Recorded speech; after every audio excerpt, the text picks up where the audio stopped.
Breaking tonight, a big story out of campaign 2016 as a new look at battleground polls shows Donald Trump closing the gap in states that matter most, even winning states that repeatedly voted for President Obama. Welcome to the Kelly File, everyone. I'm Megyn Kelly. Today, we have been poring over data from RealClearPolitics.com and found some dramatic numbers in the 7 key states that together represent more than a third of all the electoral votes needed to win. According to the Real Clear Politics average of polls, Donald Trump is now leading in 5 of the 7 top battleground states. He's up by 5 points in Iowa, more than 2 points in Nevada, 2 in Ohio, almost a point in North Carolina, and is just edging out Mrs. Clinton in Colorado. Meantime, it is a dead heat in Florida, and while she is still leading in Pennsylvania, Trump has narrowed the gap to less than 2 points in a state the pundits suggested he could not win.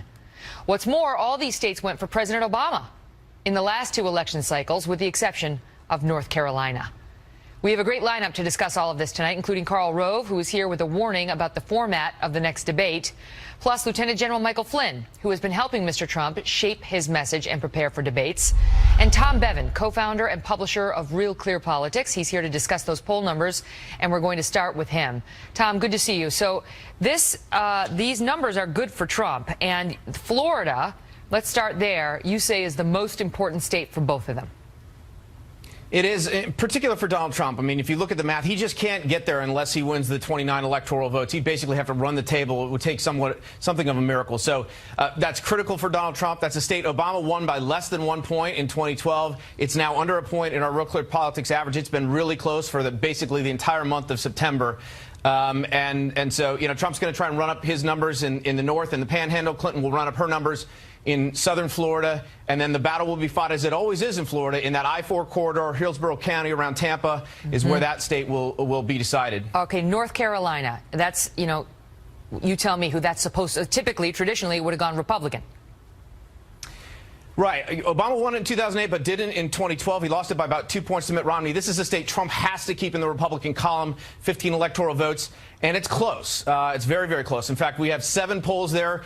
3 of them favor Trump, 2 of them favor Clinton, and 2 of them are exactly tied. So it is that close in North Carolina. And again, that's one that Trump really needs to keep in the Republican column. If he loses that state, it's going to really complicate his path to 270. Ohio, no Republicans ever won the White House without it. It'll probably be the same again this year. That is one state. Trump has a small but stable lead there. And in all the polls that we have in the month of September, he's leading by, you know, a little bit, 2 points in our average overall. That was the same thing with Obama last time around, where he was ahead of Mitt Romney just by a bit at all those polls in Ohio, and that was how it turned out. Exactly. In fact, Obama won 9 out of the 10 battleground states. He was ahead with small leads in all those states, and they held up for him. Okay, let's talk about Colorado, because she was ahead of Trump by 11 points in Colorado a month ago. Yeah, this to me is Clinton's sort of firewall state, right? It's a state that Obama won handily in 08 and 12. Clinton, as you mentioned, she had a double-digit lead there just a few weeks ago. And now Trump's leading by less than a point. A pretty dramatic drop in altitude for Clinton there. And the 9 electoral votes, it's not a ton, but it is key. If she can hold on to Colorado, she's going to force Trump to win another state that might be a little bit tougher for him. So that is a state to definitely keep an eye on for Hillary Clinton. And then the be-all, end-all, Pennsylvania. I mean, if Trump could win that, it would be huge. But the odds of him winning it, even though it's tightened, you tell me. The odds of it, look, this is the Lucy with the football state for Republicans. Every 4 years they go in there and they say, we've got a chance, and then Lucy pulls the football away, and it's never even really that close. This year, however, again, given the makeup of the state, given that Clinton, it's another state where she's lost a lot of altitude, down to under 2 points now in the most latest Real Clear Politics average of polls, has Democrats really worried. And Republicans are, again, licking their chops at that state, but it is a state that has not gone well for Republicans in the final analysis, so we'll have to wait and see. Tom, thank you.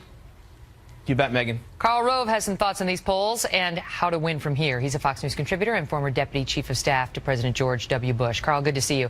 Let's just take a couple of those in reverse order. Pennsylvania. David Plouffe, who got Barack Obama elected twice, was on the show this week saying it doesn't exist for the Republicans. Don't kid yourself. Do you agree?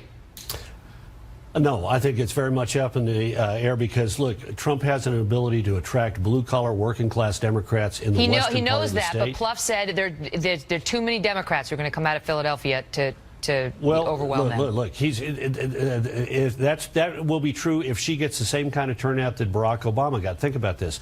Obama carried the city of Philadelphia by 550,000 votes and loses the rest of the state. But Romney wins it by about 150,000 votes, the rest of the state, but loses the state by 300 and some odd thousand votes. So, wow. It depends on the level of turnout in the African-American community in Philadelphia, and it also depends upon how well Trump does with white, college-educated voters in the suburbs of Philadelphia, particularly women. And that's where his weak point is in the state. He's overperforming in the western part of the state, blue-collar Democrats. He looks like he's underperforming among independents and soft Republicans in the suburbs, and we don't know about the city of Philadelphia. We've heard this time after time, that Trump and Clinton are fighting over white college-educated women, and that the debate was supposed to be aimed, according to Joe Trippi and some others, at white college-educated women. And that was some of the criticism that Trump received thereafter, saying, what did you do during that debate to appeal to white college-educated women? On the list is not calling Miss Universe fat. So a controversy that continues to dog him. Go ahead.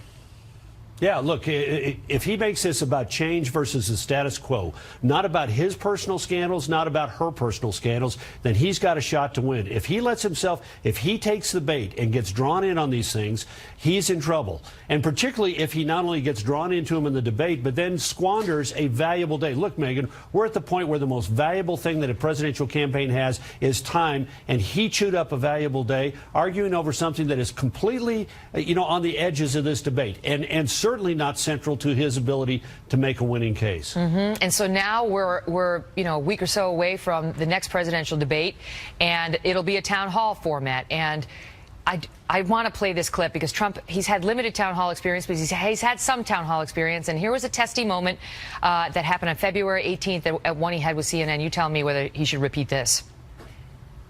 When you said that George W. Bush, which was our last Republican president, a man I respect greatly, person that we really fought for when he was up against a lot of pressure, that he lied to get us in the war in Iraq. That stung me very deeply. Okay. I don't believe that. I'm just wondering, given some time passing, perhaps you've rethought that? Would you be willing to rethink that? Well, a lot of people agree with what I said. Do you think the president of the United States, George W. Bush, lied? Well, look, I'm not going to get you a vote, but that's okay. Carl? Town hall meetings are tough because there's a tendency when you get into a debate to think that you're speaking either to the camera or that you're engaged with your opponent. But a town hall meeting is a conversation, a one-on-one conversation with somebody who's looking you in the face, not too many feet away, and the ability of a candidate to display empathy and to sound like they're listening, to somehow make a connection with that person, and then to take the conversation the direction that they want to go. I mean, there was no need to get in an argument or insult that voter, and he cannot do that the coming week. He's got to also be careful about being too harsh in his attacks on Hillary Clinton. It's one thing when you're standing there, just the two of you on the stage, but if you're in a room, the dynamic of those kind of personal attacks changes pretty dramatically. Mm-hmm. Carl, great to see you. You bet. Thank you. Well, just last night we spoke to Trump campaign manager Kellyanne Conway, who suggested that in the next debate, she wants to see the same Donald Trump who showed up for the beginning of the first debate. Watch. I think if Mr. Trump looks back at the first 30 minutes or so of the debate, he'll see some real highlights. His ability to sort of joust and jab with Hillary Clinton. Lieutenant General Michael Flynn is the former director of the Defense Intelligence Agency and a Trump national security advisor. Great to see you, General. Thanks for being here. Thanks for having me. So the New York Times is reporting that Trump's struggles in the debate are attributable to his inadequate or improper debate prep. And they cite in particular these two retired military generals, right, who are just screwing the whole thing up. Is that you? That's obviously me is one of them, and a good friend of mine is the other. So, yeah, I mean, I saw that, and I just find that pretty laughable. The preparation that he had, and I think Kellyanne was right on the money, that the first 30 to 40 minutes, and I actually timed it while I was sitting in the debate hall there, the first 40 minutes was about the economy, prosperity, tax reform, and I think Donald Trump nailed it. What I really saw at the second half of the debate really was, frankly, the poor judgment on some of the issues that were picked up on by Hillary Clinton. You know, where she brought in the Miss Universe pageant winner, and I thought that was. I mean, you know, you look at some of the things that have come out about this young lady. You know, in the last. Even though this woman had some troubles, even though this Miss Universe has some troubles, all his comments about her weight are on camera. Not those specific ones, but many others. It just shows the bad judgment. But the other thing is, you know, had I been in Lester Holt's seat, I would have asked much tougher questions, and I would have focused on the three themes, which was, you know, the direction of the country, prosperity, and I think security, American security. And none of that was talked about for almost an hour. Okay, but, you know, as the candidate, you got to be able to get in the stuff that you want to get in and get away from the stuff. That's right. So what, are you still on the debate prep team? So divert or pivot. Yeah. All right, so what's going to happen differently? What is happening differently between now and the next one? Well, I think that Donald Trump is still out. We were up in New Hampshire today, actually, so your laydown of all of the polls that he's, and the momentum that the entire Trump campaign team has right now. He's looking good there. Feeling very good, and the pitch that he gave up in New Hampshire was superb today. So I think a lot of this is just continuing to show, you know, in the opponent of Hillary Clinton, the bad judgment that she has displayed in both foreign policy and even here as a senator of the state of New York, where she, I mean, I don't know what accomplishments she has here, really none. In fact, the loss of, I understand, a couple of 100,000 jobs out of New York. So she has really no good things to sort of sink her teeth into in terms of accomplishments. Her judgment and some of the issues that she has been involved in, from her judgment of using a server, a private server at her home where she placed national security. I mean, he knew these things before the first debate. Yep, so and I think what will change? I mean, like, he just needs to. Well, one of the things that I think that you know, he came across. I actually thought that he won the debate. I mean, hands down, won the debate. I think that we didn't do a good enough job probably spinning it after all the spin stuff that happens, and I think that the mainstream media actually did. They did sort of their job of making sure for the last couple of days, talking up about how Hillary Clinton did and how Donald Trump, you know, didn't do. So, you know, I really look at this thing and I say, hey, look, I think that Donald Trump won that debate the other night, and I think I believe, and you know, you can do all the scientific polling, and I'm not a pollster, but what I saw and the people that I've been talking to, and I pay very close attention to the sort of the information domain, and there are an awful lot of people that are looking at Donald Trump in a much different way and saying, this is a guy that I can see as the President of the United States or the Commander-in-Chief. And frankly, the judgment and the decisions that Hillary Clinton has made have been just absolutely poor. Great to see you, General. Great. Thanks for having me on. Thanks for being here. Well, there are also new theories circulating tonight about the last debate, including the real meaning of this mysterious bump in the back of Hillary Clinton's jacket, and whether she was using some sort of hand signals. Bum, bum, bum. We will investigate with Brian Kilmeade. Plus, Donald Trump today started talking about how Bill and Hillary Clinton treated the women who came forward to accuse the former president. And Trump spokesperson Katrina Pearson and DNC member Robert Zimmerman are next on whether or not this is fair game. The Clintons are the sordid past. We will be the very bright and clean future.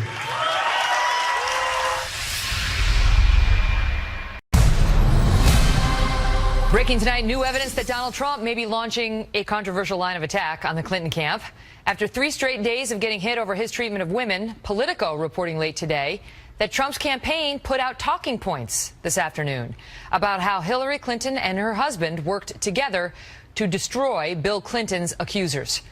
It came on the same day the Washington Post published a widely read report questioning whether Hillary Clinton was an enabler for her womanizing husband or someone just defending their family. Trump spokesperson Katrina Pearson and DNC committee member Robert Zimmerman are here in a moment. But first, we go to Trace Gallagher on why this story is blowing up today. Trace?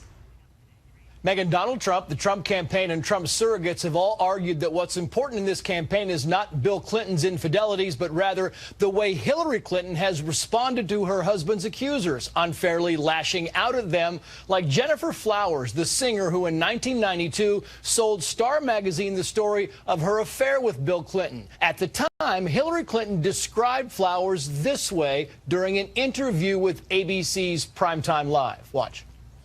You get your 15 minutes of fame and you get your picture on the front page of every newspaper, and some failed cabaret singer who doesn't even have a resume to fall back on. Clinton went on to say if she had the chance to cross-examine Flowers, she would, quote, crucify her. 6 years later, Bill Clinton admitted to the affair. When a woman told Penthouse magazine that an Arkansas state trooper approached her on the Governor Clinton's behalf, Hillary Clinton reportedly said, quote, we have to destroy her story. And in 1994, Arkansas state employee Paula Jones alleged in a lawsuit that Bill Clinton propositioned her in a hotel room 3 years earlier. Bill Clinton dismissed the allegation as untrue, and Jones was painted as promiscuous trailer park trash. Bill Clinton then settled the lawsuit for $850,000. During that lawsuit, Paula Jones' attorneys found out about an intern named Monica Lewinsky, and Hillary Clinton went back on the attack. Watch. The great story here, for anybody willing to find it and write about it and explain it, is this vast right-wing conspiracy that has been conspiring against my husband since the day he announced for president. Hillary also portrayed Lewinsky as being unstable. And last November, Hillary Clinton tweeted that assault victims deserve to be believed. When asked if that applied to her husband's accusers, Clinton said this. I would say that everybody should be believed at first until they are disbelieved based on evidence. And the Clinton campaign now says Trump is mistaken if he thinks going after her for defending her husband will throw her off her game. Megan. Trace, thank you. At the same time, Mr. Trump appears ready to start bringing up Bill Clinton and the past and his women, the women in his past. Not his women. Some Republicans were today quoted warning Trump to keep Lewinsky and these others out of it. Joining me now, Katrina Pearson, Trump campaign national spokesperson, and Robert Zimmerman, who's a Clinton supporter and DNC committee member. Good to see you both. Good to be with you. So let me start with you on it, Robert, because you saw the Trace report. A lot of the young people don't even know about Bill Clinton's histories, but listen, he cheated on Hillary Clinton more than once, and that's been documented, and he was accused of more than just having consensual affairs, but actually sexual assault, especially by Paula Jones in a lawsuit that was settled for almost 7 figures.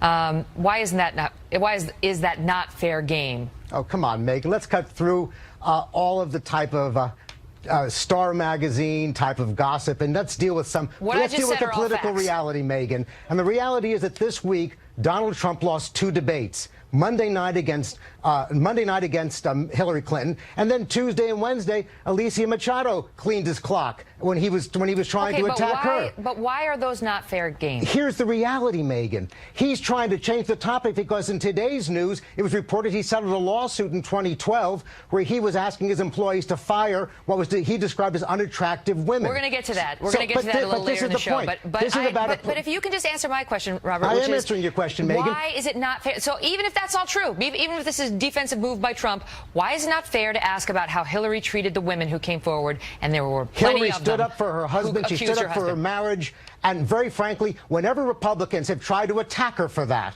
they have absolutely gone down in flames. That's why you have the leading Republican senators, including Senator Wicker, who's in charge of the Republican Senate campaigns, pleading with Trump not to go there. It's a failed strategy because Hillary Clinton stood up for her marriage and stood up for her husband. Katrina? Look, this is not about Bill Clinton or even what he did for that matter. This is solely about what Hillary Clinton did. She has launched this campaign on sexism. She accused Bernie Sanders of sexism. And now they're expecting Donald Trump to be accused of being a sexist and not to defend himself. And the reason why this is fair game is simply because this is about Hillary Clinton's trustworthiness and accountability. She knew her husband was cheating on her, and she blamed it on the vast right-wing conspiracy. Well, she said she didn't know. She knew that this was happening and shifted the blame onto the women. And you know what, Megan? She's right. If she had the opportunity to cross-examine the witnesses, she would have crucified them. Okay, but let me ask you this, Katrina. Just like she did a 12-year-old little girl who was brutally raped by a grown man. Okay, let me ask you this question, which is, a lot of women out there will see Hillary Clinton with her husband cheating on her and say, of course she wanted to tear down the story. Of course you want to say it's not true and dismiss the women and say, I don't believe them, they're liars. A lot of women will see that and forgive it and not see it as this cardinal sin. Why are they wrong? No, you're absolutely right. Of course you would want to fix that, but then you can't go around and call yourself the champion of women. It's the hypocrisy that's the issue here. Actually, you can't go Katrina, around blaming women other are people. calling her the champion of women. You can't go around blaming other people let me for ask you what this, you Robert. and your husband have done, and that's the problem. Okay, so wait, but in addition to the ones that we highlighted there, Kathleen Willey is another person who accused Bill Clinton, and she's been on the program, and she says that Hillary Clinton, too, and the entire Clinton team tried to destroy her. Here she is in September 22nd, 2000, alleging the behavior she had received. Watch. Today I am suing the President, the First Lady, and the White House aides because of their efforts to intimidate and harass me. Before I testified in the Paula Jones case, a stranger approached me, mentioned my 13-year-old cat who had disappeared, my tires which had been vandalized, and asked how my children by name were, and said, "You're just not getting the message." After my testimony before Judge Starr's grand jury and my appearance on 60 Minutes, White House aide Sidney Blumenthal boasted that my reputation would be ruined in a matter of days. Robert, what of it? Here's the bottom line, Megyn. Donald Trump can run his campaign with Rush Limbaugh and the National Enquirer any way they want. The bottom line here is women are standing up in record numbers in support for Hillary Clinton. It's not that she's calling herself the champion of women, but women are recognizing her by 51 to 32, I believe, in the most recent Wall Street Journal NBC News poll. And here's the point. Donald Trump's strategy in terms of reaching out to women has lowered his numbers to the point where he's not only running behind Mitt Romney, he's actually running down right now. We're at the same he's at the same numbers with Hispanic and African American voters. You tell me, if you've got women on the record like Kathleen Willey saying what she just said, you've got the Clinton camp, not Hillary herself so far as we can see, but Team Clinton during, these women coming forward, dismissing the women as floozies, bimbos, stalkers. Right. In the case of Monica Lewinsky, this did come from Hillary, narcissistic Looney Tunes, and on, whether that is fair game for Donald Trump, who has said many of those same things not in only is it different not contexts. fair game, it's a losing strategy. That was especially if you Katrina. ask the Republican senators who are begging him not to do this. But no, this is fair game because some of the allegations being made against Donald Trump are just that, allegations. And you cross-examined the most recent Miss Universe, the recent accusation we had from Mr. Trump, which was Miss Universe, the very first winner, and she couldn't even corroborate what she even said Mr. Trump called her.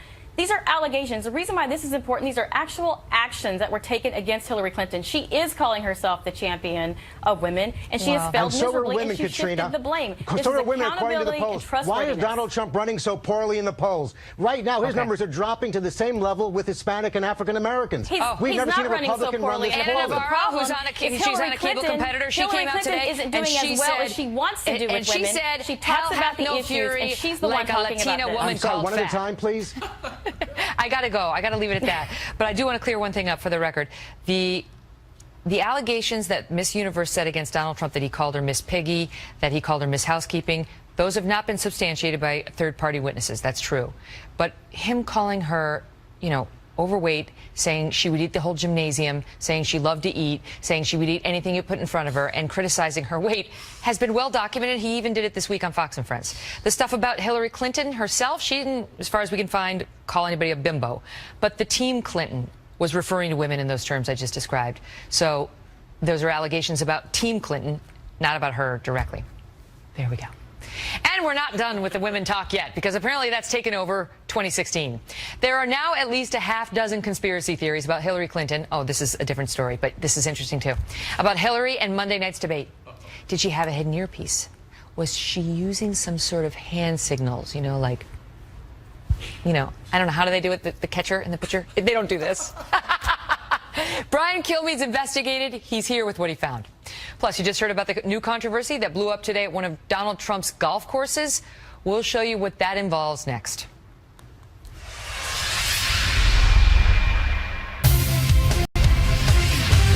Developing tonight, the Trump campaign defending against a new report raising questions about his treatment of women. This one involves a lengthy story in the LA Times looking into an employee lawsuit at one of Trump's golf clubs. Among the many complaints in the suit are affidavits, sworn testimony, from staffers at the club who said, quote, Trump wanted to fire women employees who weren't pretty enough. Trace Gallagher is in our West Coast newsroom in Los Angeles. Trace? Megan, when Donald Trump visited his golf course along the ocean here in Southern California, his managers claimed they went on alert to schedule young, thin, pretty women to staff the restaurant. They say when Trump saw unattractive women, he wanted them fired. In a sworn declaration for a lawsuit on labor relations filed in 2012, a former restaurant manager at the club said, quoting, "One time he took me aside and said, I want you to get some good-looking hostesses here. People like to see good-looking people when they come in." The former club catering director said, quote, "I had witnessed Donald Trump tell managers many times while he was visiting the club that restaurant hostesses were not pretty enough and that they should be fired and replaced with more attractive women." The catering director went on to say her boss once told her, quote, "Mr. Trump doesn't like fat people," and that he would not like seeing an unnamed employee when he was on the premises. Even some of the so-called good-looking hostesses complained that Trump's behavior toward them was inappropriate. A Trump attorney says the allegations are meritless, but these type of accusations were raised again during this week's debate when Hillary Clinton told the story of Donald Trump fat-shaming Alicia Machado after she won Miss Universe in 1996. But now Newt Gingrich is defending Trump. Listen. You're not supposed to gain 60 pounds during the year that you're Miss Universe. In case you didn't hear it, Gingrich said you're not supposed to gain 60 pounds during your year that you're Miss Universe. The Clinton campaign spokeswoman responded, tweeting, "I'm sorry, I can't get past this. Newt Gingrich is criticizing someone for their weight." Megan. Sure, all the beauty contestants will be looking to him for further advice and counsel on how they can really bring home the title. Trace, thank you. Joining me now with more Clinton supporter and senior fellow at the New Leaders Council, Crystal Ball, and spokesman of the leading pro-Trump super PAC and Navy veteran, Navy SEAL veteran, Carl Higbie. Great to see you both. Thanks, Megan. Great to see you, Megan. First, let me start with you, Carl. Oh, boy. Why don't they just shut up about the women and how big they're supposed to be? You know, Megan, this is a little bit ridiculous. I see us in the middle of a presidential campaign, probably the most turmoil, the one we've seen in recent years. And we're sitting here talking about whether Donald Trump called some woman fat 20 years ago. I just really don't see why the media is focusing on this when you have Hillary with, Benghazi emails, lying under oath, any number of other things. And we're sitting here talking about this. Well, the reason is because many people find that kind of objectification objectionable. And, you really you shouldn't alienate half the country, women, and you shouldn't alienate 70% of the country who are overweight. It's like, unfortunately, it's yes. a good way to lose votes.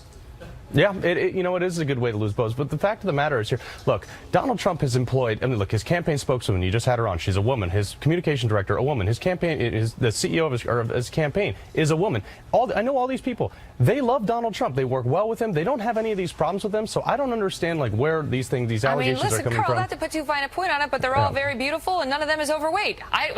The question that these stories are raising, Crystal, is whether, as this allegation in this sworn affidavit suggested, quote, Mr. Trump does not like fat people and wants to make sure he has pretty people working as the face of his organizations. Well, and here's the big problem for him, Megan. Do you think that anyone out there read that story and was shocked and said, oh no, Mr. Trump would never treat women that way? Of course not. Because his comments over the years and continuing into this presidential election campaign have reflected a man who puts a lot of priority, perhaps first priority, on the way that a woman looks, grading them on a 1 to 10 scale. He told a female reporter in this campaign that she had her job because she was beautiful. So this comes as a shock to absolutely no one that Donald Trump is a sexist pig. Why are we talking about it? A, because he keeps talking about it and keeps insisting that Ms. Machado gained a massive amount of weight. And then he B, put her on an exercise program, a luxury exercise program. It's kind of relevant to people whether their future president happens to also be a sexist pig. I think that's kind of an important piece of information that actually a lot of voters might care about. Carl, the thing is, you can actually, legally, you can make the argument for certain looks requirements. There was a big case about whether Vegas hostesses could be forced to wear makeup. And the answer was they could. Because if it's part of a uniform, a presentation, a company image, right. It's an image. It's actually not illegal necessarily. But that's different from disqualifying all heavy people. That's a different thing altogether. And even Trump, this woman who ran Trump's construction company, and it was a great role, and he gave her an amazing promotion, even she told the New York Times that he looked at her, she's a larger sized woman, and said, "You like your candy." I mean, you know, this is alienating to a lot of people who struggle with eating. Yeah, I mean, you know what, Megan? The fact of the matter is 50% of our country is drastically overweight. And you know what?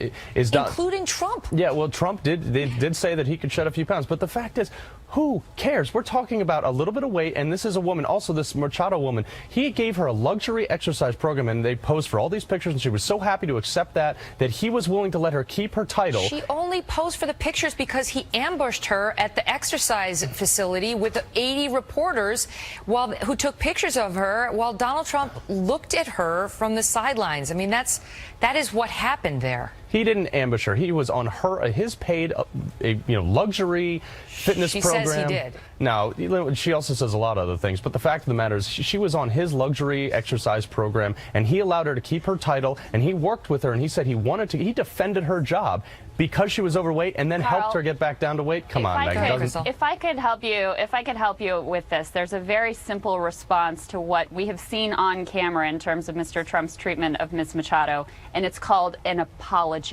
It's not called trying to smear her and trying to continue to insist she gained too much weight. It's called saying, "I'm sorry for the way that you were treated and the way that you felt." It's that easy. Maybe you should talk to your And let me tell you candidate. who cares about this.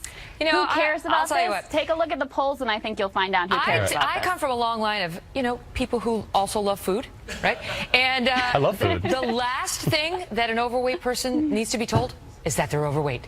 That's the last thing. And trust me, I know. So it doesn't help. Look, I was a fat kid in middle school. I get it. Well, now you're a Navy SEAL, so nobody feels bad for you. All right, great to see you both. Thank you, Megan. They're like the most elite athletes in the country.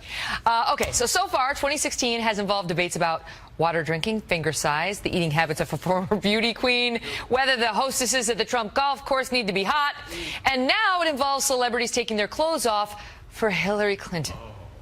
Brian Kilmeade volunteered to investigate that. He's here to tell us why they might want to put their clothes back on. Plus, a closer look at the campaign messages scoring the biggest points. Frank Luntz is here with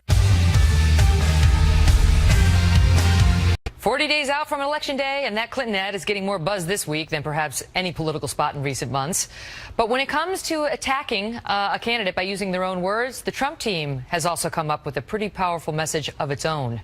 Frank Luntz is the CEO of Luntz Global. All right, Frank, so what did it mean when it dipped? Did that mean they didn't like what she was saying, or they didn't like the ad? Well, they started zero, and then they moved second by second. And what happened was they repeated the same line, and that line became more and more powerful as it really sunk in. And the fact that the Hillary Clinton line was almost at 50 tells me that ad cuts across partisan lines and political lines. Yeah, because the Democrats were as low or as high as the Republicans and the independents on that.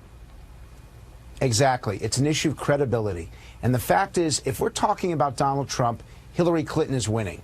If we're talking about Hillary Clinton, Donald Trump is winning. And I don't think the Trump campaign fully understands that if this is a referendum, not on him, but on her, he'll be the next president. And yet all the conversation seems to be about him. You've got another couple ads to show. I mean, she is in real trouble if people see these ads. Frank, what do you make of Carl Higby's point in the last section, which is, that we're at war with Islamic terrorists who want to kill us and decapitate us. Syria is a hot mess. The country is having, the Black Lives Matter movement underscoring some serious issues, and police feel under siege as well. And, we are spending a lot of time on whether Trump is a sexist, whether Hillary has berated women. Is this going to matter to voters? It's going to matter only in that these undecided independent voters decide not based on policy, they decide based on persona. And they're trying to decide which candidate can they trust and which candidate they want to let into their homes every day for 4 years. The point that was made is a good one, Megan. You are correct. The public would rather decide based on policy and record. And when Donald Trump talks about the more than a quarter century that Hillary Clinton spent in Washington, D.C., and what was done, what was accomplished, do we actually make this country stronger? The American people say no. But if it gets sidetracked by all of these side circus shows, then Trump will lose. It is up to him to control this debate. What about he's hitting her for deplorables, another thing that he did not bring up in the debate the other night. I'm sure we're going to hear it in the next debate. But he's got this ad ripping her for calling, half his supporters deplorable. Do we have it? Let's watch. Stand by. It's coming. Speaking to wealthy donors, Hillary Clinton called tens of millions of Americans deplorable. The racist, sexist, homophobic, xenophobic, Islamophobic, you name it. People like you. Effective? That ad is going to add an extra 1% turnout to Donald Trump's vote, because if you're insulted by your opponent, you are absolutely, positively, without any doubt whatsoever, going to make it to the polls. That was a dumb comment that she made, and she will pay a price for it. Trump's been saying, I'm going to go meet with my deplorables. my deplorables are at my rally. Good to see you, Frank. Pleasure. Thank you. Well, conspiracy theorists set off a new round of controversy this week, claiming that there is visual proof that Hillary Clinton used secret devices during Monday's presidential debate. Not an earpiece this time. Kilmeade is standing by to tell us what it is. Next. Well, there were no near-collapse episodes for Hillary Clinton at the first presidential debate, but that did not stop a new round of conspiracy theories from going viral. From a secret cough prevention machine, because that exists, to a cheat-assisting earpiece. Brian Kilmeade is here to separate fact from fiction. He's co-host of Fox and Friends and host of Kilmeade and Friends on Fox News Radio. Right. Megan, so here's the thing. One thing about when you think about Hillary Clinton, she's got answers. Just the question is, are they the right answers? So a lot of people say she probably didn't need any help. But what is that mysterious thing on her back? You see the line through her back. You see those arrows there that weren't there in the natural picture that was put there by John Madden. And there, that little wire there. The question is it a Comtech RC216 that costs $655 that would allow people to talk to her in another room? That's what the question is. It is something. Or could it be some type of cough suppressant? Could it be a compressor machine kit, which is a nebulizer that goes for $35.95 that can stop and clear up bronchial tubes for a short period of time? It has like secret little nose pieces? Right. It goes somehow, it clears up your head before and maintains that clear nasal passage. I got to get that, right. Whether she used that or not. There's another question. Both these things might not have happened.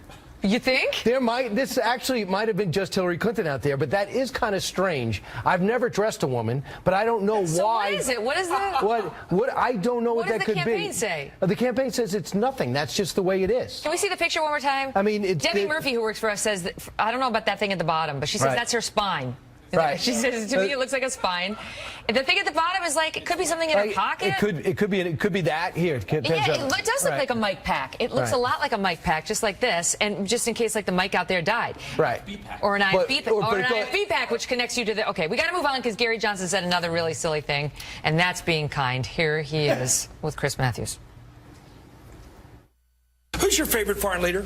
Who's my favorite? Just name anywhere in the country, any one of the continents, any country. Name one foreign leader that you respect and look up to. I guess I'm having an Aleppo moment in the former president of Mexico. But I'm giving you the whole world. I know. Anybody in the world you like. Pick any leader. The former president of Mexico. Which one? I'm having a brain. Name anybody. Fox. He said he smoked pot for 4 years. And he stopped in 2008. He said in June he'll stop smoking pot because he's running for president. I am not convinced he has. Also, they did a study. Pot's out of your system in 7 days. So it does cause short-term memory loss. But if he's not smoking it, it shouldn't be a problem. He should have just said any name, like John Cockno-san, right? Name that movie. John Cockno-san? John Cockno-san. You got it. Yes. What's the movie? Fletch. Yeah. Ding, ding, ding. We'll be right back. Roll the commercial. In an effort to get young people to vote, Katy Perry has taken off her clothes. She believes that if people can just go naked and vote naked, and Madonna can do the same thing, people will vote. For who? For, I believe, Hillary, if I'm correct. Get dressed. Bye.